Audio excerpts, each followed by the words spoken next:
ഈ അന്ത്യോക്യ സഭ സ്ഥാപിച്ചത് ആരാണ്? അന്ത്യോക്യ സഭ രൂപീകരിച്ചത്, അന്ത്യോക്യ സഭ സ്ഥാപിച്ചത് ആരാണ്? അപ്പോസ്തലന്മാരാരുമല്ല. പിന്നെ ആരാണ് അന്ത്യോക്യ സഭ സ്ഥാപിച്ചത്? എങ്ങനെയാണ് അന്ത്യോക്യയിൽ ദൈവസഭ ഉണ്ടായത്? അതിൻ്റെ കാരണം, അന്ത്യോക്യ സഭ രൂപീകരിച്ചത് ഈ അപ്പോസ്തലന്മാരല്ല, മറിച്ച് അപ്പോസ്തോലിക കാലഘട്ടത്തിൽ സുവിശേഷം അറിയിക്കുന്നതിന് വേണ്ടി 7 സുവിശേഷകന്മാരെ പത്രോസ് ഉൾപ്പെടെയുള്ള അപ്പോസ്തലന്മാർ തിരഞ്ഞെടുത്തു. കാരണം അത് തിരഞ്ഞെടുക്കുവാനുള്ള കാരണം, അവർ പറഞ്ഞു, ഞങ്ങൾ ഗൗരവമുള്ളതായ വചന ശുശ്രൂഷയും പ്രാർത്ഥനയും ഉപേക്ഷിച്ച് മേശകളിൽ ശുശ്രൂഷ ചെയ്യുന്നത് ശരിയല്ല. അതുകൊണ്ട് ഗൗരവമുള്ളതായ, പ്രാധാന്യമുള്ളതായ ദൈവവചന പ്രഘോഷണവും പ്രാർത്ഥനയും ഏറ്റവും പ്രാധാന്യമുള്ളതാണ്. അപ്പോൾ ആ ശുശ്രൂഷ ചെയ്യുവാൻ ഞങ്ങൾ ഉറ്റിരിക്കും, ഞങ്ങളെ തന്നെ സമർപ്പിക്കും. അതുകൊണ്ട് മേശകളിൽ ശുശ്രൂഷ ചെയ്യേണ്ടതായ ശുശ്രൂഷകൾക്ക് വേണ്ടി 7 പേരെ അവർ തിരഞ്ഞെടുത്തിരുന്നു. ആ തിരഞ്ഞെടുക്കപ്പെട്ട 7 പേരിൽ ചിലരാണ് അന്ത്യോക്യ സഭ സ്ഥാപിച്ചത്. അതിൻ്റെ തെളിവിലേക്ക് നമുക്ക് പ്രവേശിക്കാം. അപ്പോസ്തല പ്രവൃത്തികളുടെ പുസ്തകം 6-ാം അധ്യായത്തിൻ്റെ 5-ാം വാക്യം എന്ന് വായിച്ചാട്ടെ. 5ഉം 6ഉം വാക്യങ്ങൾ. അപ്പോസ്തല പ്രവൃത്തികൾ 6-ാം അധ്യായത്തിൻ്റെ 5ഉം 6ഉം വാക്യങ്ങൾ നിങ്ങൾ വേഗത്തിൽ വായിച്ചെങ്കിൽ മാത്രമേ എനിക്ക് അനുവദിക്കപ്പെട്ട സമയപരിധിയിൽ ഈ ശുശ്രൂഷ അവസാനിപ്പിക്കുവാൻ കഴിയുകയുള്ളൂ.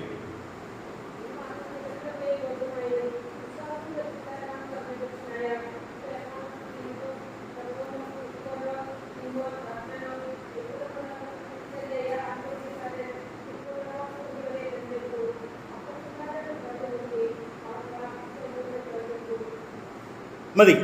അവിടെ 7 പേരെ തിരഞ്ഞെടുത്തതിനെ കുറിച്ചാണ് പ്രസ്താവിച്ചിരിക്കുന്നത്. അതിൽ സ്തേഫാനോസിൻ്റെ പേരാണ് ഒന്നാമത് കാണുന്നത്. വീണ്ടും നാം 7-ാം സ്ഥാനത്തേക്ക് വരുമ്പോൾ അവിടെ ആളുടെ പേര് പറയുന്നുണ്ട്. എന്താ ആളുടെ പേര്? അന്ത്യോക്യക്കാരനായ നിക്കോലോവാസ് എന്നൊരു പേര് പറയുന്നുണ്ട്. അന്ത്യോക്യക്കാരൻ. അയാൾ ഏത് നാട്ടുകാരനാണ്? അന്ത്യോക്യക്കാരനാണ്. അപ്പൊ 7 സുവിശേഷകന്മാരെ തിരഞ്ഞെടുത്തതിൽ അന്ത്യോക്യക്കാരനായ ഒരാളുണ്ടായിരുന്നു. എന്നാൽ ഈ 7 പേരും സുവിശേഷീകരണം നടത്തിക്കൊണ്ടിരിക്കുന്ന സമയത്ത് യെരുശലേമിലെ സഭയ്ക്ക് ഒരു വലിയ ഉപദ്രവമുണ്ടായി. സ്തേഫാനോസ് കല്ലേറ് കൊണ്ട് മരിച്ചു. ആ കല്ലേറ് കൊണ്ട് സ്തേഫാനോസ് മരിച്ചതിന് ശേഷം പിന്നീടുള്ള ആളുകൾ ആ വലിയ ദുരന്തത്തിൽ, ആ വലിയ പീഡനത്തിൽ, അപകടത്തിൽ, അല്ലെങ്കിൽ ആ വലിയ ദാരുണമായ സംഭവത്തിൽ എല്ലാവരും ചെതറിപ്പോയി. ആരെല്ലാം ചെതറിപ്പോയി? അപ്പോസ്തലന്മാരൊഴികെ മറ്റുള്ള 7 സുവിശേഷകന്മാരും കുറേ വിശ്വാസികളെല്ലാം ചെതറിപ്പോയിരുന്നു. ഈ ചെതറിപ്പോയ ആളുകൾ എന്താ ചെയ്തത്? ചെതറിപ്പോയവർ അവിടെ ഇവിടങ്ങളിൽ സഞ്ചരിച്ച് സുവിശേഷം പ്രസംഗിച്ചുകൊണ്ടേയിരുന്നു. അങ്ങനെ ചെതറിപ്പോയ ഒരു കൂട്ടം ആളുകൾ എവിടെ എത്തി? അന്ത്യോക്യയിലും എത്തി. അപ്പോസ്തല പ്രവൃത്തികളുടെ പുസ്തകം 11-ാം അധ്യായത്തിൻ്റെ 19 മുതൽ 26 വരെയുള്ള വാക്യങ്ങൾ വേഗത്തിലൊന്ന് വായിക്കാം.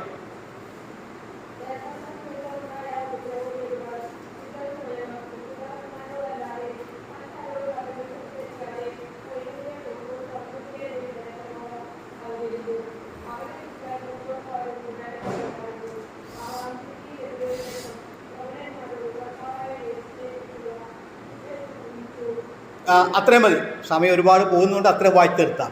അപ്പൊ സ്തേഫാനോസ് മുഖാന്തരമുണ്ടായ ഉപദ്രവം ഹേതുവായി ചിതറിപ്പോയവർ സുവിശേഷം പ്രസംഗിച്ചു.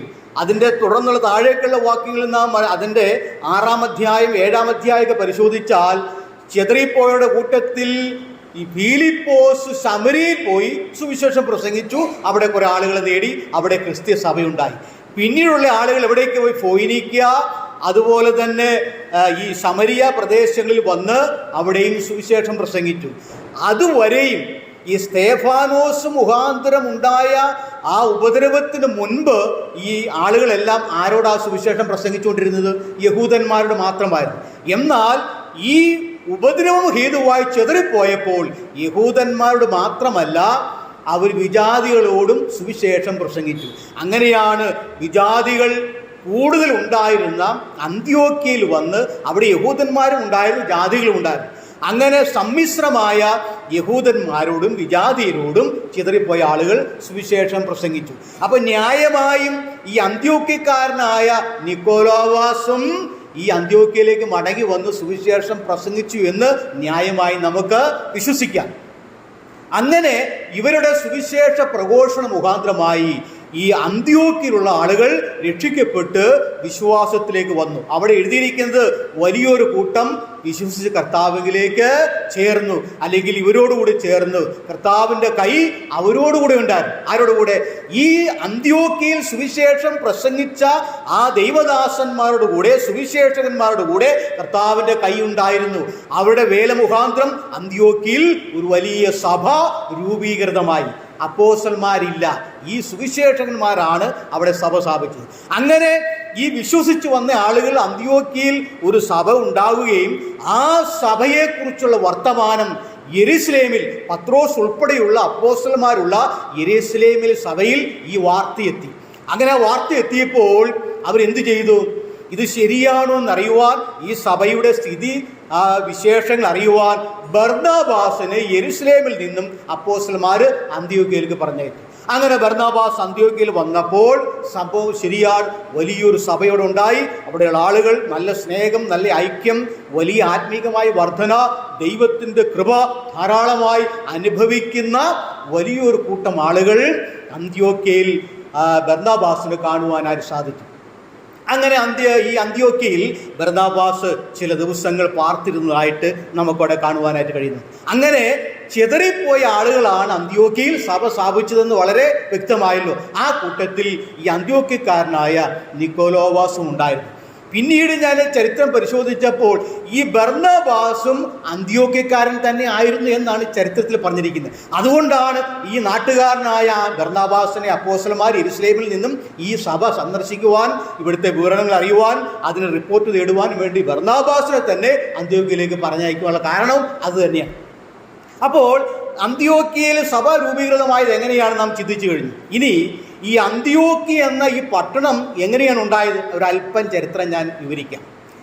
ഗ്രീക്ക് ചക്രവർത്തിയായിരുന്നല്ലോ ഈ അലക്സാണ്ടർ ചക്രവർത്തിയുടെ ജനറൽമാരിൽ ഒരാളായിരുന്ന സെല്യൂക്കിയസ് ഒന്നാമൻ നിക്കേറ്റർ എന്ന് പറഞ്ഞ വ്യക്തി BC 300 അന്ത്യോക്യ എന്ന പട്ടണം സ്ഥാപിക്കുന്നത്. ഈ അന്ത്യോക്യ എന്ന പട്ടണം സ്ഥാപിക്കുമ്പോൾ ഇതിൻ്റെ പേര് വേറൊരു പേരായിരുന്നു. എങ്ങനെയാണ് പിന്നെ അന്ത്യോക്യ എന്ന പേരുണ്ടാകാൻ കാരണം? ഈ സെല്യൂക്യസ് ഒന്നാമൻ നിക്കേറ്ററുടെ പിതാവിൻ്റെ പേര് അന്ത്യോക്യസ് എന്നായി. അന്ത്യോക്യസ് എന്ന തൻ്റെ പിതാവിൻ്റെ പേര് തന്നെ ഈ പട്ടണത്തിന്, ഈ അന്ത്യോക്യ സ്ഥാപിച്ച ഈ ഒന്നാമൻ നിക്കേറ്റർ, സെല്യൂക്യസ് ഒന്നാമൻ നിക്കേറ്ററുടെ പിതാവിൻ്റെ പേര് തന്നെ അദ്ദേഹം ഈ പട്ടണത്തിന് നൽകി എന്നാണ് ചരിത്രത്തിൽ രേഖപ്പെടുത്തിയിരിക്കുന്നത്. അങ്ങനെയാണ് അന്ത്യോക്യസ് എന്ന പേരിൽ നിന്നാണ് അന്ത്യോക്യ എന്ന പേര് ഉണ്ടായത്. അങ്ങനെയാണ് BC 300 ഈ പട്ടണം സ്ഥാപിക്കപ്പെട്ടത്. മാത്രവുമല്ല, റോമൻ സാമ്രാജ്യം നിലനിന്ന കാലഘട്ടത്തിലെ റോമൻ സാമ്രാജ്യത്തിലെ 3ാമത്തെ നഗരം കൂടിയായിരുന്നു ഈ അന്ത്യോക്യ എന്ന പ്രദേശം. ഗ്രീക്കുകാരും അതുപോലെ തന്നെ ഈ യഹൂദ മതാനുസാരികളും യഹൂദന്മാരും അവിടുത്തെ നാട്ടുകാരും ആ ദേശനിവാസികളും തദ്ദേശവാസികളും തിങ്ങിപ്പാർത്തിരുന്ന ഒരു പ്രദേശമായിരുന്നു അന്ത്യോക്യ. ഈ അന്ത്യോക്യയിലുള്ളവരെ ആന്റിയോക്യസ് എന്നാണ് വിളിച്ചിരുന്നത്. ആന്റിയോക്യസ് നിവാസികൾ എന്നായിരുന്നു അവരെ വിളിച്ചിരുന്നത്. ആ പേര് പിന്നീട് മാറുകയും അവിടെ ക്രിസ്ത്യാനികൾ എന്ന പേരുണ്ടാകുവാൻ കാരണമായി തീർന്നു. പിന്നെ ഈ ആന്റിയോക്യസ് എന്ന പേര് നിഷ്പ്രഭമായി തീരുകയും അവിടെയുള്ള ബഹുഭൂരിപക്ഷം ആളുകൾ വിശ്വാസത്തിലേക്ക് വന്നപ്പോൾ പിന്നെ അന്ത്യോക്യ ക്രിസ്ത്യാനികൾ എന്നറിയപ്പെട്ടു. ക്രിസ്ത്യാനിറ്റിയുടെ കളിത്തൊട്ടിൽ നിന്നാണ് പിന്നീട് ഈ അന്ത്യോക്യ അപരനാമത്തിൽ അറിയപ്പെട്ടിരുന്നത്. അപ്പോൾ ഒരുപാട് പ്രത്യേകതകൾ ചരിത്രപരമായിട്ടും അതുപോലെ തന്നെ സാംസ്കാരികപരമായിട്ടും ഒരുപാട് പ്രത്യേകതകളുള്ള ഒരു സ്ഥലമായിരുന്നു അന്ത്യോക്യ. നിങ്ങൾ ഈ കുരിശ് യുദ്ധങ്ങൾ എന്ന് കേട്ടിട്ടുണ്ടാകാം, ഇല്ലേ? കുരിശ് യുദ്ധങ്ങൾ, അതിൻ്റെ പശ്ചാത്തലം വേറെയാണ്, അതൊന്നും വിവരിക്കാൻ എനിക്ക് സമയമില്ല. പക്ഷേ 5 കുരിശ് യുദ്ധങ്ങൾ ഉണ്ടായതായിട്ട് ചരിത്രത്തിൽ രേഖപ്പെടുത്തിയിട്ടുണ്ട്. ഈ 5 കുരിശ് യുദ്ധങ്ങളും നടന്നിരിക്കുന്നത് ഈ അന്ത്യോക്യയിൽ വെച്ചാണ്. അതിനുള്ളിൽ ഒരുപാട് പ്രത്യേകതകളുണ്ട്. അപ്പം അങ്ങനെ ഒട്ടനവധി പ്രത്യേകതകൾ നിറഞ്ഞ ഒരു സ്ഥലമായിരുന്നു അന്ത്യോക്യ. എന്നാൽ അന്ത്യോക്യ സഭ വളരെ ശക്തിപ്പെട്ട് പ്രാബല്യത്തിൽ വരികയും യെരുശലേമിൽ നിന്ന് പ്രവാചകന്മാരും അപ്പോസ്തലന്മാരെല്ലാം അന്ത്യോക്യയിൽ വന്നിട്ടുണ്ട്. ഗലാത്യലേഖനം 2-ാം അധ്യായം പരിശോധിച്ചാൽ അവിടെ കേഫാവ് അല്ലെങ്കിൽ പത്രോസ് ഈ അന്ത്യോക്യ സഭ സന്ദർശിച്ചതായിട്ട് അവിടെ രേഖപ്പെടുത്തുന്നുണ്ട്. അപ്പോൾ ഈ പ്രവാചകന്മാരും അപ്പോസ്തലന്മാരെല്ലാം പിന്നീട് ഈ അന്ത്യോക്യ സഭയിലേക്ക് വന്നിരുന്നു എന്ന് നമുക്ക് കാണാൻ കഴിയുന്നു. അപ്പോൾ ഈ സിറിയയിലുള്ള 1-ാമത്തെ അന്ത്യോക്യയെക്കുറിച്ചാണ് ഞാൻ ഇതുവരെ പറഞ്ഞത്. അവിടെ നിന്നാണ് ക്രിസ്ത്യാനികൾ എന്ന പേരുണ്ടായത്. ഇനി 2-ാമത്തെ അന്ത്യോക്യ എവിടെയാണ്? 2-ാമത്തെ അന്ത്യോക്യയും BC 3-ാം നൂറ്റാണ്ടിലാണ് ഈ 2-ാമത്തെ അന്ത്യോക്യ അഥവാ പിസിയ ദേശത്തിലെ അന്ത്യോക്യ പട്ടണം സ്ഥാപിക്കപ്പെടുന്നത്. BC 3-ാം നൂറ്റാണ്ടിലാണ്. ഏകദേശം 1236 മീറ്റർ ഉയരമുള്ള ഒരു കുന്നിൻ്റെ മുകളിലായിരുന്നു പിസിയ ദേശത്തിലെ അന്ത്യോക്യ പട്ടണം സ്ഥിതി ചെയ്തിരുന്നു. അതായത് സമുദ്രനിരപ്പിൽ നിന്നും 1236 മീറ്റർ ഉയരത്തിൽ സ്ഥിതി ചെയ്തിരുന്ന വളരെ പുരാതനമായിരുന്ന ഒരു ഗ്രീക്ക് പട്ടണം തന്നെയായിരുന്നു ഈ അന്ത്യോക്യ. റോമൻ സാമ്രാജ്യത്തിൽ ഉൾപ്പെട്ടിരുന്നതായ ഒരു സ്ഥലമായിരുന്നു. മറ്റേ 1-ാമത്തെ അന്ത്യോക്യ സിറിയയിലായിരുന്നെങ്കിൽ ഇത് ഈ ടർക്കി ഈ തടാക മേഖലകളിൽ ഉൾപ്പെടുന്നതായ ഒരു പ്രദേശമായിരുന്നു പിസിയ ദേശത്തിലെ അന്ത്യോക്യ. അഥവാ തുർക്കിയുടെയും യൂറോപ്പിൻ്റെയും അതിർത്തിയിൽപ്പെടുന്ന പ്രദേശമായിരുന്നു ഈ സ്ഥലം. അപ്പോൾ ഈ അന്ത്യോക്യ എവിടെയാണ് പറഞ്ഞിരിക്കുന്നത് എന്ന് ഞാൻ ചൂണ്ടിക്കാണിക്കാം. അപ്പോസ്തല പ്രവൃത്തികളുടെ പുസ്തകം എടുത്താട്ടെ, 13-ാം അധ്യായം. അപ്പോസ്തല പ്രവൃത്തികൾ 13-ാം അധ്യായത്തിൽ ഈ അന്ത്യോക്യയെക്കുറിച്ച് അവർ പറയുന്നത്.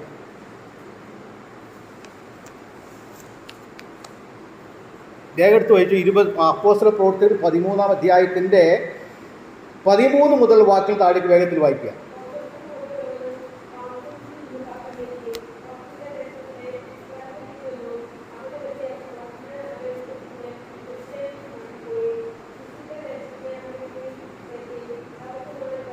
അത്രയും മതി സമയം ലാഭിക്കാൻ അത്രയും വായിച്ചാൽ. പിസിയ ദേശത്തിലെ അന്ത്യോക്യ. അപ്പോൾ 2 അന്ത്യോക്യ ഏതാണെന്ന് മനസ്സിലായല്ലോ. ഈ പിസിയ ദേശത്തിലെ അന്ത്യോക്യയിൽ പൗലോസ് വരുന്നത് തൻ്റെ 1-ാമത്തെ മിഷണറി യാത്രയിലാണ്. പിസിയ ദേശത്തിലെ അന്ത്യോക്യയിൽ പൗലോസ് വരുന്നത്. ഇവിടെയും ഒരു സഭയുണ്ടാകും. പക്ഷേ ഇവിടുത്തെ സഭയും അവിടുത്തെ പ്രവർത്തനങ്ങളും പൗലോസിന് ഒരുപാട് ഉപദ്രവങ്ങൾ നേരിടേണ്ടി വന്നതായ ഒരു സ്ഥലം കൂടിയായിരുന്നു ഇത്. അത് ഞാൻ പിന്നാലെ കൂടുതൽ വിശദീകരിക്കുന്നതായിരുന്നു. അപ്പോൾ 2 അന്ത്യോക്യ ഏതെല്ലാം സ്ഥലത്തായിരുന്നു എന്ന് നാം ഇത്രത്തോളം കാര്യങ്ങൾ മനസ്സിലാക്കുവാനായിട്ട് സാധിച്ചല്ലോ. അപ്പോൾ അന്ത്യോക്യയുടെ ലഘുവായിരിക്കുന്ന ഒരു ചരിത്രം ഞാനിവിടെ പ്രസ്താവിക്കുകയുണ്ടായി. ഇനി ഈ 1-ാമത്തെ അന്ത്യോക്യ സഭയ്ക്ക് ചില പ്രത്യേക ഗുണങ്ങളുണ്ടായി. ആ ഗുണങ്ങൾ ഓരോന്നായിട്ടൊന്ന് വിശദീകരിക്കുവാൻ ഞാൻ ആഗ്രഹിക്കുകയാണ്. അതിലൊന്ന്, ഈ സഭയെക്കുറിച്ചുള്ളതായിരിക്കുന്ന ഒരു വർത്തമാനം യെരുശലേമിലെ സഭയിൽ എത്തി എന്നുള്ളതാണ്. കാരണം ആ വർത്തമാനം എത്തുവാനുള്ള കാരണം എന്താണ്? ഇവിടുത്തെ വിശ്വാസികളുടെ സ്നേഹവും ഐക്യവും അവരുടെ ആത്മീയ മൂല്യതയും അവരുടെ സ്നേഹപെരുമാറ്റങ്ങളും പ്രവർത്തനങ്ങളും സുവിശേഷീകരണത്തിന് വേണ്ടിയിട്ടുള്ള കാര്യങ്ങൾ, സൽപ്രവൃത്തികളുടെ കാര്യത്തിൽ എല്ലാം ഈ അന്ത്യോക്യ സഭ മുൻപന്തിയിൽ തന്നെയായിരുന്നു. എല്ലാവരും ഐക്യത്തോടെ സ്നേഹത്തോടെ വളരെ ശക്തമായി ക്രിസ്ത്യാനിറ്റിക്ക് വേണ്ടി അല്ലെങ്കിൽ ക്രിസ്തുവിന് വേണ്ടി ക്രിസ്ത്യാനികൾ എന്ന അഭിമാനത്തോടു കൂടി ക്രിസ്തീയ മാർഗം കൂടുതൽ മറ്റുള്ളവരിലേക്ക് കടന്നു വരേണ്ടതിന് വേണ്ടി അവരാൽ ആവോളം പ്രയത്നിച്ചതായ ഒരു സഭയായിരുന്നു ഈ അന്ത്യോക്യ സഭ. അതുകൊണ്ട് അവരെക്കുറിച്ചുള്ളതായിരിക്കുന്ന ഒരു കേൾവി അല്ലെങ്കിൽ വാർത്ത അല്ലെങ്കിൽ വർത്തമാനം യെരുശലേമിലെ സഭയിലെത്തി. ഇനി ഈ സിറിയയിലെ അന്ത്യോക്യയിൽ നിന്നും ഒരാൾ യെരുശലേമിൽ എത്തണമെങ്കിൽ 300 മൈൽ ദൂരമുണ്ട്. അഥവാ യെരുശലേമിൽ നിന്നും ഈ 1-ാമത്തെ അന്ത്യോക്യയിൽ എത്തണമെങ്കിൽ 300 മൈൽ ദൂരമുണ്ട്. എന്നാൽ അത് കടൽ മാർഗമാണെങ്കിൽ മെഡിറ്ററേനിയൻ കടലിലൂടെ യാത്ര ചെയ്യുകയാണെങ്കിൽ ഏകദേശം 16 നോട്ടിക്കൽ മൈൽ കൊണ്ട് അവിടെ എത്തുവാനായിട്ട് സാധിക്കും. എന്നാൽ കരമാർഗം സഞ്ചരിച്ചാൽ ഒരുപാട് ദൂരമുണ്ട് എന്നാണ് ചരിത്രത്തിൽ കാണുവാനായിട്ട് കഴിയുന്നത്. അപ്പോൾ ഈ സഭയുടെ കേൾവി യെരുശലേമിലെ സഭയിലെത്തി. 300 മൈൽ ദൂരത്തിൽ ഈ അന്ത്യോക്യ സഭയെക്കുറിച്ചുള്ള വാർത്ത എത്തി എന്നുള്ളതാണ്. അതൊരു നല്ലൊരു സാക്ഷ്യമാണ്. ഒരു പ്രദേശത്തൊരു സഭയുണ്ടായാൽ ആ സഭയെക്കുറിച്ചൊരു നല്ല കേൾവി ഉണ്ടാകും. ആ നല്ല കേൾവി ഉണ്ടാകണമെങ്കിൽ എന്തു വേണം? വിശ്വാസികളുടെ നല്ല പ്രവർത്തനങ്ങൾ, അവരുടെ നല്ല സ്വഭാവങ്ങൾ, അവർ ചെയ്യുന്ന അവരുടെ ആക്ടിവിറ്റീസൊക്കെയാണല്ലോ അറിയപ്പെടുന്നത്. അങ്ങനെ അറിയപ്പെടുന്ന ഒരു സഭയായിരുന്നു അന്ത്യോക്യ സഭ. അത് എക്കാലത്തും എല്ലാ സഭകൾക്കും അതൊരു മാതൃകയാണ്. 2-ാമത്തെ കാര്യം, ഈ ബർന്നബാസ് അന്ത്യോക്യയിൽ ചെന്ന് കാര്യങ്ങളെല്ലാം സ്ഥിതിവിശേഷങ്ങളിൽ വിലയിരുത്തിയപ്പോൾ ഈ ബർന്നബാസിന് വലിയ സന്തോഷമായി. അവിടെ എഴുതിയിരിക്കുന്നത് അവൻ ദൈവകൃപ കണ്ട് സന്തോഷിച്ചു എന്നാണ്. ദൈവത്തിൻ്റെ കൃപ കണ്ട് സന്തോഷിച്ചു. കാരണം ഈ അന്ത്യോക്യ സഭയിൽ കൂടി വരുന്ന ആളുകൾ ദൈവകൃപയിൽ വ്യാപൃതനായിരുന്നു. അവരിൽ ദൈവത്തിൻ്റെ കൃപ ധാരാളമായി വ്യാപരിച്ചിരുന്നു. അത് ഈ ബർന്നബാസിന് അനുഭവിച്ചറിയുവാനാണ് സാധിച്ചിരുന്നു. ഓരോ സഭകളിലും ശരിക്ക് ദൈവത്തിൻ്റെ കൃപ വ്യാപരിക്കണം. പക്ഷേ ഇന്നത്തെ സഭകൾ പരിശോധിച്ചാൽ പല സഭകളിലും അങ്ങനെ ദൈവകൃപ വ്യാപരിക്കുന്നത് കാണുവാനായിട്ട് കഴിയുന്നില്ല എന്നുള്ളത് ഒരു വിരോധാഭാസമാണ്. അതിലേക്കൊന്നും ഞാൻ കടക്കുന്നില്ല. അപ്പോൾ സഭ എന്ന് പറഞ്ഞാൽ ദൈവകൃപ കൊണ്ട് നിറഞ്ഞിരിക്കുന്ന ഒരു സഭയായിരിക്കണം. അത് ഈ അന്ത്യോക്യ സഭ ദൈവകൃപ കൊണ്ട് നിറഞ്ഞിരുന്ന ഒരു സഭയായിരുന്നു. അത് ബർന്നബാസിന് വളരെയധികം ആത്മീകമായ വർധന ഉണ്ടാകുവാൻ കാരണമായി തീർന്നു. പക്ഷേ അവർ ആത്മീയത്തിൽ മുൻപന്തിയിലാണ്, ദൈവകൃപ അവർക്ക് ഉണ്ടായിരുന്നുവെങ്കിലും ഈ സഭയ്ക്ക് ചെറിയൊരു പോരായ്മ ഉണ്ടായിരുന്നു. പോരായ്മ എന്ന് പറയുവാൻ കഴിഞ്ഞില്ലെങ്കിലും അതിൽ അവരുടെ ചെറിയൊരു ന്യൂനതയുണ്ടായിരുന്നു. എന്തായിരുന്നു അറിയാമോ? ഈ ബർന്നബാസ് ഇവിടെ വന്ന് ആരാധനയിൽ സംബന്ധിച്ച് ഇവരുമായിട്ട് പരിചയപ്പെട്ട് കാര്യങ്ങളെല്ലാം മനസ്സിലാക്കിയപ്പോൾ ബർന്നബാസ് ഒരു കാര്യം മനസ്സിലായി. കാരണം ഈ സഭയെ പഠിപ്പിക്കണമെങ്കിൽ ദൈവത്തിൻ്റെ മർമ്മങ്ങൾ, യേശുക്രിസ്തുവിൻ്റെ സഭയുടെ മർമ്മങ്ങൾ പഠിപ്പിക്കണമെങ്കിൽ, അത് ഗ്രഹിപ്പിച്ചു കൊടുക്കണമെങ്കിൽ പാണ്ഡിത്യമുള്ള, പരിജ്ഞാനമുള്ള ഒരു ദൈവദാസന്റെ ഒരു അഭാവം ഈ സഭയ്ക്കുണ്ടെന്ന് ബർന്നബാസ് മനസ്സിലായി. അങ്ങനെ ബർന്നബാസ് എന്ത് ചെയ്തു? ബർന്നബാസ് ഈ സഭയിൽ നിന്നും അപ്പോസ്തലനായ പൗലോസിനെ തിരഞ്ഞ് തർസോസിലേക്ക് പോയി. അന്ന് പൗലോസ് പ്രശസ്തനായിരുന്നില്ല, പൗലോസിനെ ആരും അറിഞ്ഞിരുന്നില്ല. എന്നാൽ ബർന്നബാസ് പൗലോസിനെ തിരഞ്ഞ് തർസോസിൽ ചെന്ന് അവിടെ നിന്ന് പൗലോസിനെ എവിടേക്ക് കൂട്ടിക്കൊണ്ടുവന്നു? ഈ അന്ത്യോക്യ സഭയിലേക്ക് കൂട്ടിക്കൊണ്ടുവന്നു. അങ്ങനെ അന്ത്യോക്യ സഭയിൽ കൂട്ടിക്കൊണ്ടുവന്ന് പൗലോസും ബർന്നബാസും അന്ത്യോക്യ സഭയിൽ 1 കൊല്ലത്തോളം സഭായോഗങ്ങളിൽ സംബന്ധിക്കുകയും ബഹുജനത്തെ ഉപദേശിക്കുകയും ചെയ്തു, അല്ലെങ്കിൽ സഭയെ പഠിപ്പിച്ചു എന്നാണ്. ആ 11-ാം അധ്യായത്തിൻ്റെ 26 മുതലുള്ള വാക്യങ്ങൾ നിങ്ങൾ വായിച്ചാൽ അതവിടെ രേഖപ്പെടുത്തിയിട്ടുണ്ട്.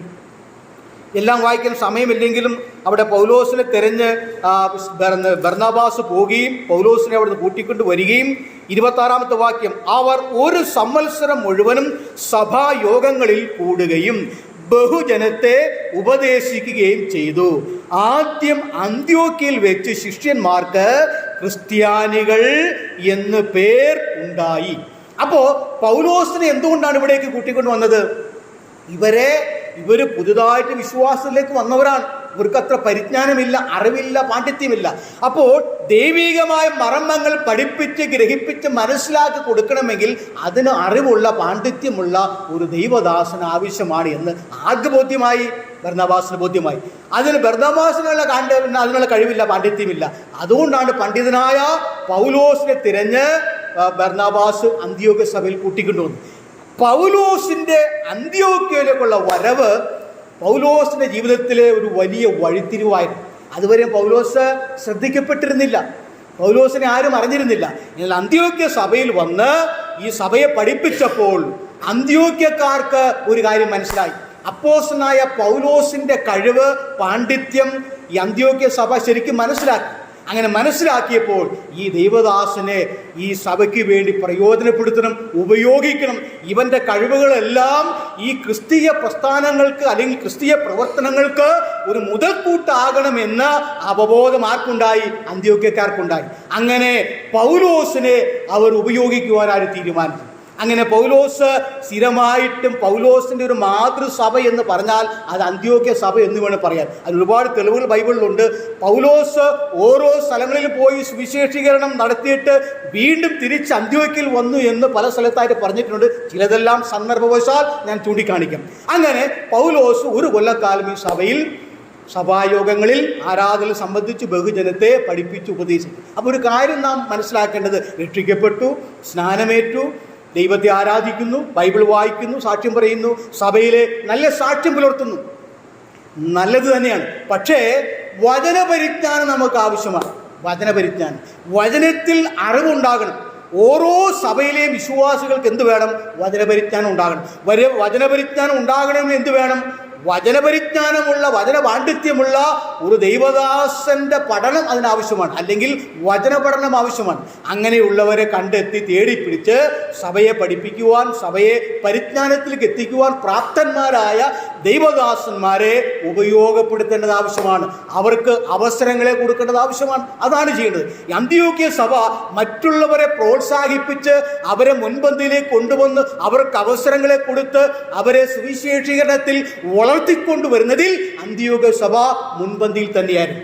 പൗലോസ് എത്ര മിഷണറി യാത്രകൾ നടത്തിയിട്ടുണ്ടെന്ന് നിങ്ങൾക്കറിയാമോ? 3 മിഷണറി യാത്രകൾ പൗലോസ് നടത്തിയിട്ടുണ്ട്. ഈ 3 മിഷണറി യാത്രകളും പൗലോസ് ആരംഭിക്കുന്നത് ഈ അന്ത്യോക്യയിൽ നിന്നാണ്. ഏത് അന്ത്യോക്യയിൽ നിന്ന്? ഒന്നാമത്തെ സിറിയയിലെ അന്ത്യോക്യയിൽ നിന്നാണ് പൗലോസ് ആരംഭിക്കുന്നത്. എന്നാൽ ഓരോ മിഷണറി യാത്രകളും ചെയ്ത് അത് അവസാനിപ്പിച്ച് വീണ്ടും പൗലോസ് ഈ ഒന്നാമത്തെ ഈ അന്ത്യോക്യയിലേക്ക് പൗലോസ് മടങ്ങി വന്നു എന്ന് ധാരാളം തെളിവുകൾ ബൈബിളിലുണ്ട്. അപ്പോൾ പൗലോസിൻ്റെ ഈ 3 മിഷണറി യാത്രകൾ നടത്തുവാൻ ആവശ്യമായ പ്രോത്സാഹനം, അല്ലെങ്കിൽ അതിനുള്ളതായിരിക്കുന്ന കൈത്താങ്ങലുകൾ, ധൈര്യം നൽകിയത് ഏത് സഭയാണ്? അത് അന്ത്യോക്യ സഭ മാത്രമാണ് എന്ന് നാം ഓർക്കണം. അന്ത്യോക്യ സഭയുടെ ഗുണങ്ങൾ ഓർക്കുക.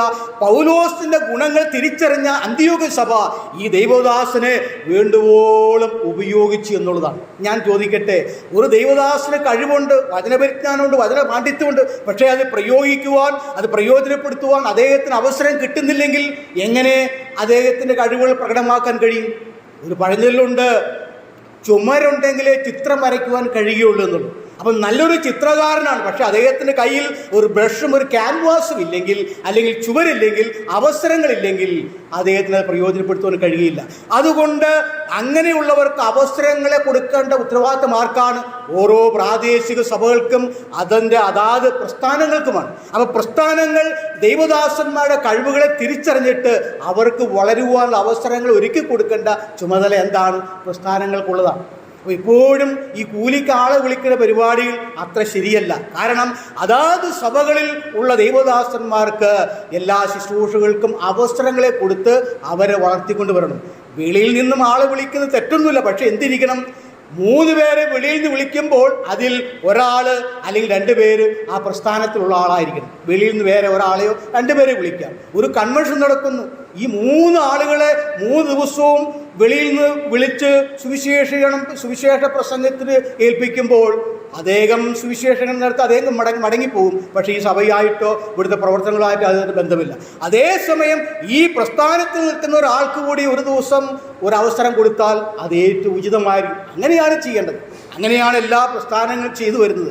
അതുകൊണ്ട് അതൊക്കെ വരുന്ന ആളിൽ നാം ശ്രദ്ധിക്കേണ്ടത് വളരെ ആവശ്യമാണ്. എല്ലാ കാര്യങ്ങൾക്കും, എല്ലാ ശുശ്രൂഷകൾക്കും മറ്റു പ്രസ്ഥാനങ്ങളിൽ നിന്ന് നാം കൂലിക്ക് വിളിക്കുന്നത് ഉചിതമായ ഒരു പ്രവണതയല്ല എന്ന് മാത്രം ഞാൻ ആ കാര്യം പറഞ്ഞ് വിടുവാൻ ആഗ്രഹിക്കുകയാണ്. അപ്പോൾ ഈ അന്ത്യോക്യ സഭയാണ് പൗലോസിൻ്റെ ഗുണഗണങ്ങളെ തിരിച്ചറിഞ്ഞിട്ട് ഉപയോഗപ്പെടുത്തിയത്. അങ്ങനെ പൗലോസ് തൻ്റെ ഒന്നാമത്തെ മിഷണറി യാത്ര ആരംഭിക്കുന്നത് ഈ അന്ത്യോക്യ സഭയിൽ നിന്നാണ്. നമുക്ക് വായിക്കാം അപ്പോസ്തല പ്രവൃത്തിയുടെ പുസ്തകം 13-ാം അധ്യായം 1 മുതൽ ചില വാക്യം 3 വരെയുള്ള വാക്യങ്ങൾ വേഗത്തിൽ നിന്ന് വായിച്ചാട്ടെ.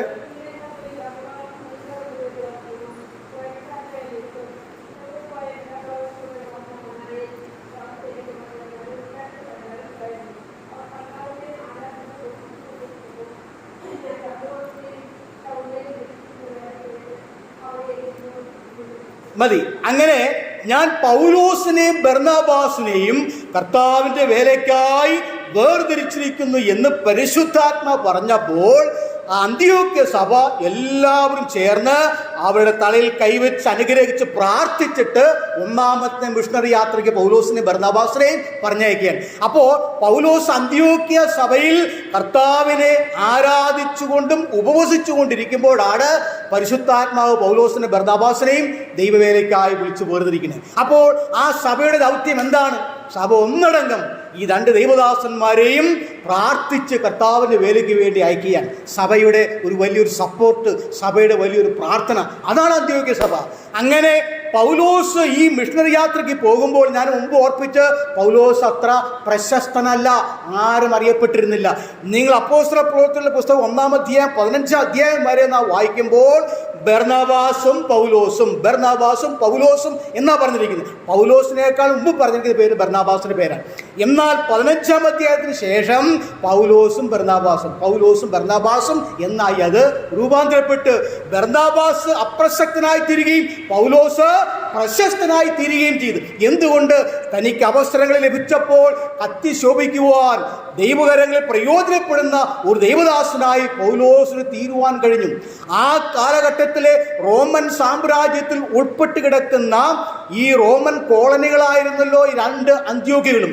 അവിടെയെല്ലാം റോമൻ പൗരൻ എന്ന നിലയിൽ പൗലോസിന് സുവിശേഷത്തെ പ്രഘോഷിക്കുവാൻ തൻ്റെ സ്ഥാനവും തൻ്റെ പാണ്ഡിത്യവും തൻ്റെ കഴിവും തൻ്റെ ജ്ഞാനവും തൻ്റെ ധീരതയും യേശുവിന് വേണ്ടി പ്രയോജനപ്പെടുത്തുവാൻ കഴിയുമെന്ന് അന്ത്യോക്യ സഭ തിരിച്ചറിഞ്ഞു. അങ്ങനെ പൗലോസിൻ്റെ ഈ കഴിവെല്ലാം ഈ സുവിശേഷ വേലയിൽ പൗലോസ് ഉപയോഗിച്ചിട്ടുണ്ട്. ചില സന്ദർഭങ്ങളിൽ പൗലോസിനെ പിടിച്ച് വിസ്തരിക്കുമ്പോൾ, അകാരണമായി അടിക്കുമ്പോൾ പൗലോസ് ചോദിക്കുകയാണ്, ഒരു റോമൻ പൗരൻ എന്ന നിലയിൽ എന്നെ നിങ്ങൾ വിസ്താരം കൂടാതെ അടിക്കുന്നത് നീതിയോ എന്ന് ചോദിച്ചപ്പോൾ 1000 പേർക്ക് അധിപനായ സഹസ്രാധിപൻ വരെ പേടിച്ച് മുട്ടിടിച്ചു പോയി എന്നുള്ളതാണ്. കാരണം റോമൻ നിയമങ്ങളും റോമൻ ശിക്ഷാവധിയും ശരിക്കറിയാവുന്ന ന്യായാധിപൻ ഇവൻ റോമൻ പൗരനെന്ന് കണ്ടപ്പോൾ ഭയന്നു എന്നുള്ളതാണ് സത്യം. അപ്പോൾ പൗലോസിൻ്റെ റോമൻ പൗരത്വം, പൗലോസിൻ്റെ പാണ്ഡിത്യം, പൗലോസിൻ്റെ കഴിവ് എല്ലാം കർത്താവിൻ്റെ വേലയ്ക്ക് വേണ്ടി ഉപയോഗപ്പെടുത്തുവാൻ അത് സാധിച്ചു എന്നുള്ളതാണ് സാധ്യം. അപ്പോൾ അത് ഈ അന്ത്യോക്യ സഭ തിരിച്ചറിഞ്ഞു എന്നുള്ളതാണ് യാഥാർത്ഥ്യം. അങ്ങനെ പൗലോസ് 1ാമത്തെ മിഷണറി യാത്ര പോവുകയാണ്. എവിടുന്നാണ് പോകുന്നത്? അന്ത്യോക്യയിൽ നിന്ന്. ആ 1ാമത്തെ മിഷണറി യാത്ര പൗലോസ് ഫിനിഷ് ചെയ്യുന്നതും അന്ത്യോക്യയിലേക്ക് തിരിച്ചു വന്നു. വായിക്കാം. 13-ാം അധ്യായത്തിൻ്റെ 26 മുതൽ 28 വരെയുള്ള വാക്കുകൾ വേഗത്തിൽ നമുക്ക് ഓടിച്ചു നോക്കാം. അവിടെ പൗലോസ് ഈ മിഷണറി യാത്ര കഴിഞ്ഞ് തിരിച്ച് അന്ത്യോക്യയിലേക്ക് മടങ്ങി വന്നു എന്നവിടെ പറയുന്നുണ്ട്. വായിക്കാം.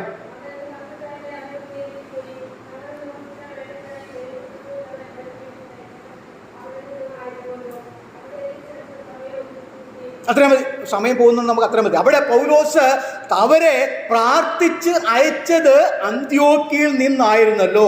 അങ്ങനെ മിഷണറി യാത്ര കഴിഞ്ഞ് 1ാമത്തെ സുവിശേഷ പ്രഘോഷണ ദൗത്യം കഴിഞ്ഞ് പൗലോസ് തിരിച്ച് എവിടെ നിന്ന് പുറപ്പെട്ടോ അവിടേക്ക് മടങ്ങി വരിക മാത്രമല്ല, പൗലോസിനെയും ബർന്നബാസിനെയും കൊണ്ട് കർത്താവ് ചെയ്ത വൻ കാര്യങ്ങളെ അന്ത്യോക്യ സഭയ്ക്ക് ഒരു നല്ല ഗുഡ് റിപ്പോർട്ട് അവിടെ നൽകുന്നതായിട്ടാണ് ഒടുവിലത്തെ വാക്യത്തിൽ പറഞ്ഞിരിക്കുന്നത്. സഭയെ കൂട്ടിവരുത്തി കർത്താവ് ഞങ്ങളെ കൊണ്ട് ചെയ്തതും ജാതികൾക്ക് വേണ്ടി വിശ്വാസത്തിന്റെ വാതിലെല്ലാം തുറന്നു കൊടുത്തതും വീര്യപ്രവൃത്തികളും ആളുകൾ രക്ഷിക്കപ്പെട്ടതുമായ എല്ലാ റിപ്പോർട്ടുകളും ചരിത്രങ്ങളും പൗലോസ് അന്ത്യോക്യ സഭയെ വിശദീകരിച്ച് കേൾപ്പിച്ചു എന്നാണ് താഴത്തെ വാക്യത്തിൽ നിന്ന് വായിക്കുന്നത്. അപ്പോൾ പൗലോസിന്റെ അങ്ങനെ 3 മിഷണറി യാത്രകളും പൗലോസ് ആരംഭിക്കുന്നത് ഇവിടെ നിന്നാണ്, അന്ത്യോക്യയിൽ നിന്ന്.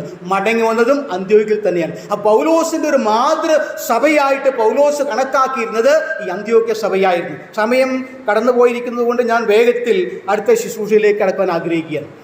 ഇനി അപ്പോസ്തല പ്രവൃത്തികൾ 11-ാം അധ്യായത്തിന് 27 മുതൽ 30 വരെയുള്ള വാക്കിൽ നിന്ന് വായിച്ചാൽ ഈ അന്ത്യോക്യ സഭയുടെ ഒരു ഗുണം അവിടെ പറയുന്നുണ്ട്. അതായത് അന്ന് ഈ യെരുശലേമിൽ യഹൂദ്യയിൽ ഉണ്ടായിരുന്ന ക്രിസ്ത്യാനികൾക്ക് ആ കാലത്ത് വലിയ ക്ഷാമം ഉണ്ടായി.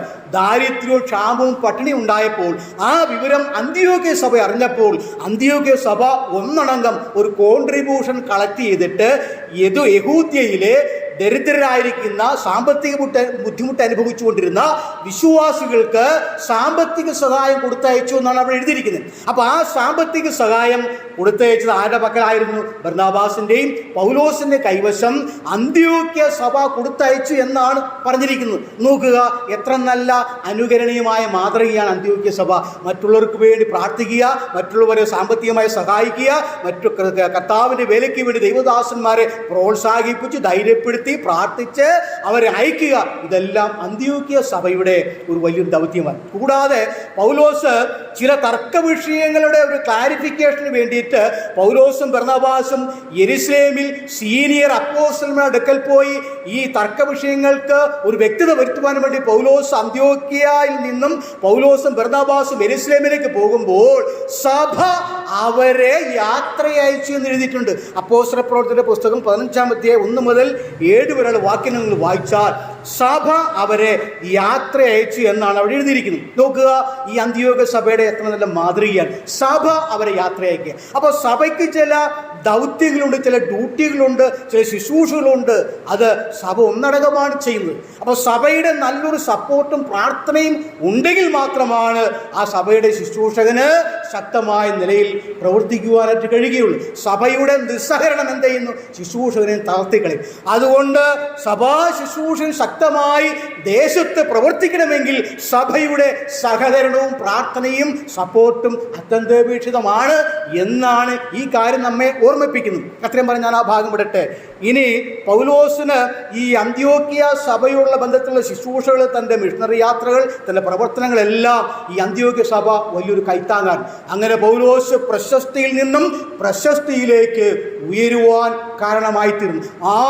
ആരും അറിയപ്പെടാതിരുന്ന പൗലോസ് രക്ഷിക്കപ്പെട്ടപ്പോൾ ഈ അപ്പോസ്തലന്മാർ വരെ പൗലോസിനെ സ്വീകരിക്കുവാൻ തയ്യാറായില്ല. അത് ഈ 9-ാം അധ്യായത്തിൽ പറയുന്നുണ്ട്. അപ്പോസ്തല പ്രവൃത്തികൾ 9-ാം അധ്യായത്തിൽ പൗലോസിന്റെ മാനസാന്തര ശേഷം യെരുശലേമിൽ അപ്പോസ്തലന്മാരുടെ അടുക്കൽ ബർന്നബാസ് കൂട്ടിക്കൊണ്ട് ചെല്ലുമ്പോൾ ഇവനൊരു ശിഷ്യനെന്ന് കണ്ട് അവനെ അക്സെപ്റ്റ് ചെയ്യുവാൻ, അംഗീകരിക്കുവാൻ, സ്വീകരിക്കുവാൻ അവർ വിസമ്മതിച്ചു, അല്ലെങ്കിൽ ഭയപ്പെട്ടു എന്നവിടെ പറയുന്നുണ്ട്. എന്നാൽ അതിന് പ്രോത്സാഹനം കൊടുത്തത് ആരാണ്? അതിന് ധൈര്യം നൽകിയത് ബർന്നബാസ് ആയിരുന്നു. അങ്ങനെ അപ്രശസ്തനായിരുന്ന പൗലോസ് മറ്റുള്ള എല്ലാ അപ്പോസ്തലന്മാരെക്കാൾ ഉന്നതനായിത്തീർന്നു, പ്രശസ്തനായിത്തീർന്നു. എന്തുകൊണ്ട്? തൻ്റെ കഴിവുകൾ, തൻ്റെതായ ആ ടാലൻറ്റുകൾ, കൃപകൾ പ്രയോഗിക്കുവാൻ അതിന് അവസരങ്ങളെ തുറന്നു കൊടുത്ത സഭയായിരുന്നു അന്ത്യോക്യ സഭ. ഇനി ഞാൻ ചുരുങ്ങിയ ചില നിമിഷങ്ങൾക്കുള്ളിൽ ഈ പിസിദ്ധ്യ ദേശത്തിലെ അന്ത്യോക്യ സഭയെക്കുറിച്ച് ചില കാര്യങ്ങൾ പറയുന്നല്ലോ, അത് വേഗത്തിൽ ഞാനൊന്ന് പറയാം. ഈ പിസിദ്ധ്യ ദേശത്തിലെ അന്ത്യോക്യ ഞാൻ ഓർപ്പിച്ചല്ലോ, പൗലോസിൻ്റെ 1-ാമത്തെ മിഷണറി യാത്രയിലാണ് ഈ പിസിദ്ധ്യ ദേശത്തിലെ അന്ത്യോക്യയിൽ പൗലോസ് വരുന്നത്. അവിടെ ഒരു സിനഗോഗ് ഉണ്ടായിരുന്നു, യഹൂദന്മാരുടെ സിനഗോഗ്.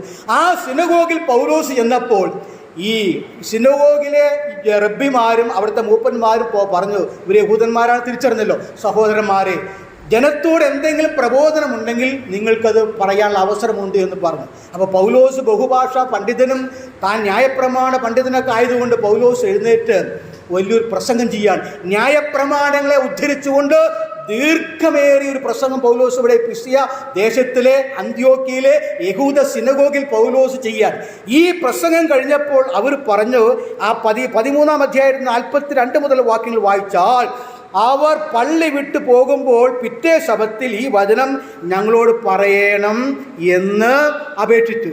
പള്ളി പിരിഞ്ഞ ശേഷം യഹൂദന്മാരിലും ഭക്തിയുള്ള യഹൂദ മതാനുസാരികളിലും ചിലർ പൗലോസിനെയും ബർന്നബാസിനെയും അനുഗമിച്ചു. അവരോട് സംസാരിച്ചു, ദൈവകൃപയിൽ നിലനിൽക്കേണ്ടതിന് അവരെ ഉത്സാഹിപ്പിച്ചു. അപ്പോൾ ഈ യഹൂദ സിനഗോഗിൽ പൗലോസിൻ്റെ ഈ പ്രഭാഷണം ചിലർക്ക് വിശ്വാസത്തിലേക്ക് വരുവാൻ കാരണമായിട്ട്, അങ്ങനെ ഒരു കൂട്ടം ആളുകൾ വിശ്വസിച്ച് ദൈവസഭയുടെ ഭാഗമായി. അങ്ങനെ പിസിദ്ധ്യ ദേശത്തിലെ 2-ാമത്തെ അന്ത്യോക്യയിലും ഒരു സഭ കൂടിയവരുണ്ടായി. എന്നാൽ ചില ആളുകൾ ഈ പിറ്റേ ദിവസവും പിറ്റേ ശബത്തിൽ നിന്റെ ഈ വചനം, നിന്റെ ആശയങ്ങൾ ഞങ്ങളോട് പറയണമെന്ന് പറഞ്ഞാൽ പൗലോസ് എന്ത് ചെയ്തു? പിറ്റേ ശബത്തിലും ഈ പ്രസംഗം ആരംഭിച്ചു. പക്ഷേ നേരെ വിപരീതമായിരുന്നു. പൗലോസിൻ്റെ പ്രസംഗത്തിൽ രോക്ഷം കൊണ്ട് യഹൂദന്മാരും മറ്റുള്ള ആളുകളും പൗലോസിനെയും ബർന്നബാസിനെയും ഉപദ്രവിക്കുവാൻ, പ്രസംഗം തടസ്സപ്പെടുത്തുവാനും അവിടെയുള്ള ദേശനിവാസികളെല്ലാം ഇളക്കി വലിയൊരു ഉപദ്രവം അഴിച്ചുവിട്ടു. ആ ഉപദ്രവം അഴിച്ചുവിട്ടപ്പോൾ പൗലോസ് ബർന്നബാസ് എന്താ ചെയ്യുന്നറിയാമോ? നിങ്ങളോട് ആദ്യമേ ക്രിസ്തുവിനെക്കുറിച്ചും ദൈവവചനം പറയേണ്ടതൊക്കെ ആവശ്യമായിരുന്നു. പക്ഷേ നിങ്ങൾ ഈ പ്രസംഗത്തോടും ദൈവവചനത്തോടും എതിർത്ത് നിൽക്കുന്നത് കൊണ്ട് ഞങ്ങൾക്കിനി ഒന്നേ ചെയ്യുവാനുള്ളൂ. എന്താ ചെയ്യാനുള്ളത്? പൗലോസ് തൻ്റെ കാലിലെ പൊടി കുടഞ്ഞു കളഞ്ഞു എന്ന് പറഞ്ഞിരിക്കുന്ന ഒരേ ഒരു സന്ദർഭം അത് ഈ പിസിദ്ധ്യ ദേശത്തിലെ അന്ത്യോക്യയിലാണ്. ആ താഴത്തെ വാക്യങ്ങൾ 13-ാം അധ്യായത്തിൻ്റെ താഴെ വാക്യങ്ങൾ ഇത് പറയുന്നുണ്ട്. നിങ്ങൾ പിന്നീട് വായിച്ചാൽ മതി. 21 മുതൽ താഴേക്കുള്ള വാക്യങ്ങൾ, 51, 52 വാക്യങ്ങൾ അത് പറയുന്നു. അങ്ങനെ തൻ്റെ കാലിലെ പൊടി കുടഞ്ഞു കളഞ്ഞിട്ട് അടുത്ത സ്ഥലത്തേക്ക് പൗലോസും ബർന്നബാസും പോയി എന്ന് പറഞ്ഞു. അപ്പോൾ ഉപദ്രവം സഹിക്കാൻ കഴിയാതെ വന്നപ്പോൾ അവിടെ ക്രിസ്തുവിൽ വിശ്വസിച്ച ആളുകളെക്കാൾ കൂടുതൽ ആരായിരുന്നു? ഉപദ്രവകാരികളായിരുന്നു. അങ്ങനെ പൗലോസ് ആ പിസിദ്ധ്യ ദേശത്തിലെ ആ പ്രവർത്തനം വിട്ട് അടുത്ത സ്ഥലത്തേക്ക് കടന്നു പോയി എന്ന് പറയുന്നു. എന്നാൽ ചില ആളുകൾ വിശ്വസിച്ച് മുൻപോട്ട് കടന്നു വന്നു എന്ന് അവിടെ രേഖപ്പെടുത്തുന്നു. എന്നാൽ മറ്റൊരു സന്ദർഭം അപ്പോസ്തലനായ പൗലോസിന് ഏറ്റവും കൂടുതൽ സുവിശേഷം അറിയിച്ചതിൻ്റെ പേരിൽ തനിക്ക് ശാരീരികമായി ഉപദ്രവം ഏൽക്കേണ്ടി വന്ന ഏക സ്ഥലവും ഏതാണ്? അത് ഈ പിസിയ ദേശത്തിൽ അന്ത്യോക്യയാണ്. ഇവിടെയാണ് എൻ്റെ തെളിവ്. വേഗത്തിൽ അതൊന്ന് വായിക്കാം. അപ്പോസ്തല പ്രവൃത്തിയിൽ 14-ാം അധ്യായത്തിൻ്റെ 19 മുതൽ വാക്യങ്ങൾ ഒന്ന് വായിച്ചാട്ടെ. ഒന്ന് വേഗത്തിൽ വായിക്കാം. 1-2 വാക്യം മാത്രമേ വായിക്കാം.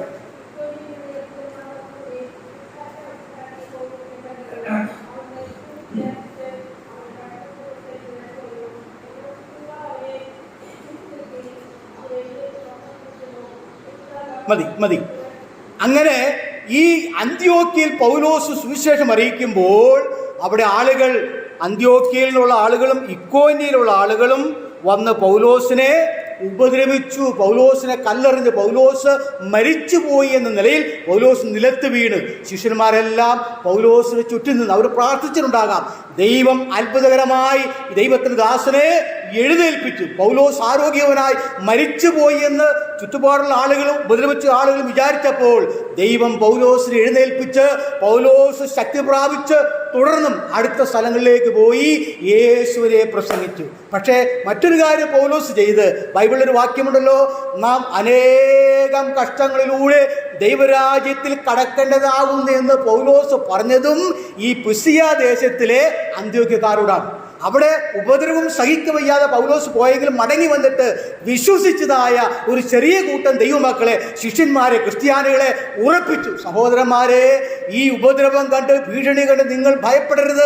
നിങ്ങൾ അറിഞ്ഞ സത്യത്തിലും വിശ്വാസത്തിലും യേശുവിൻ്റെ നാളോളം നിങ്ങൾ ഉറച്ചു നിൽക്കണം എന്ന് പൗലോസ് അവരെ ഉറപ്പിച്ചു. കാരണം നാം അനേകം ഉപദ്രവങ്ങളിലൂടെ, കഷ്ടങ്ങളിലൂടെ കടന്നു പോയെങ്കിൽ മാത്രമേ കർത്താവിൻ്റെ രാജ്യത്തിൽ നാം പ്രവേശിക്കുകയുള്ളൂ. അതുകൊണ്ട് നിങ്ങൾ ഉറച്ചു നിൽക്കണമെന്ന് പറഞ്ഞ് ശിഷ്യന്മാരുടെ മനസ്സ് പൗലോസ് ഉറപ്പിച്ചു പോന്നു എന്നാണ് എഴുതിയിരിക്കുന്നത്. അപ്പോൾ പൗലോസിന് ഉപദ്രവം നേരിട്ട് പൗലോസ് ഭയന്ന് പിന്മാറിയില്ല. ചില സാഹചര്യങ്ങൾ നോക്കി വീണ്ടും അവിടെ വന്ന് തൻ്റെ ശിഷ്യന്മാരെ ഉറപ്പിച്ചു പോകുന്നു. ഒരു കാര്യം നാം ഓർക്കണം, ജീവിതത്തിൽ കഷ്ടനഷ്ടങ്ങളിലൂടെ, പ്രതികൂലങ്ങളിലൂടെ, എതിർപ്പുകളിലൂടെ, വേദനകളിലൂടെയൊക്കെ നാം കടന്നു പോകുമ്പോഴും നമ്മുടെ അതിമഹത്തായ വിശ്വാസത്തെ നാം മുറുകെ പിടിക്കേണ്ടതും അതിനെ ഉറപ്പിക്കേണ്ടതും നമുക്ക് ആവശ്യമാണ്. അതാണ് ഇവിടെ പൗലോസ് നമുക്ക് നൽകുന്ന പാഠം. അങ്ങനെ പൗലോസ് ഏറ്റവും കൂടുതൽ ഉപദ്രവം ഏറ്റതും ഈ അന്ത്യോക്യയാണ്. ഒരു തെളിവ് വാക്കുകൾ വായിച്ചിട്ട് ഞാൻ എൻ്റെ വാക്കുകൾക്ക് വിരാമം കുറിക്കാം. അത് വായിച്ചില്ലെങ്കിലും കുഴപ്പമില്ല.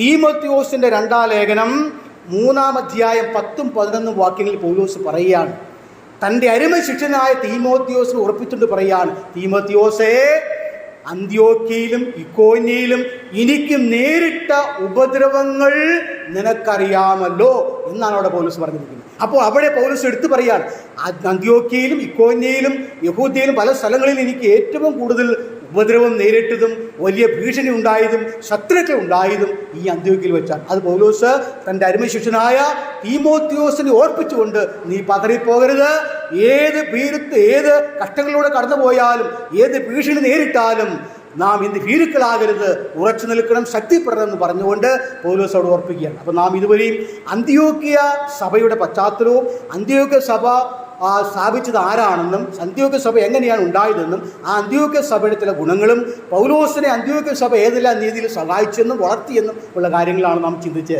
നമുക്ക് വരുന്നാളിൽ അന്ത്യോക്യ സഭയുടെ ആ നല്ല ഗുണഗണങ്ങൾ, മാതൃകൾ മുൻപറ്റി ആ വിശ്വാസത്തിൽ അടിയുറച്ച് മാതൃകാപരമായി ജീവിക്കുവാൻ ദൈവം നമ്മൾ ഏവരെയും സഹായിക്കുമാറാകട്ടെ എന്ന് പറഞ്ഞുകൊണ്ട് ഞാൻ എൻ്റെ വാക്കുകൾക്ക് വിരാമം കുറിക്കുന്നു. ആമേൻ.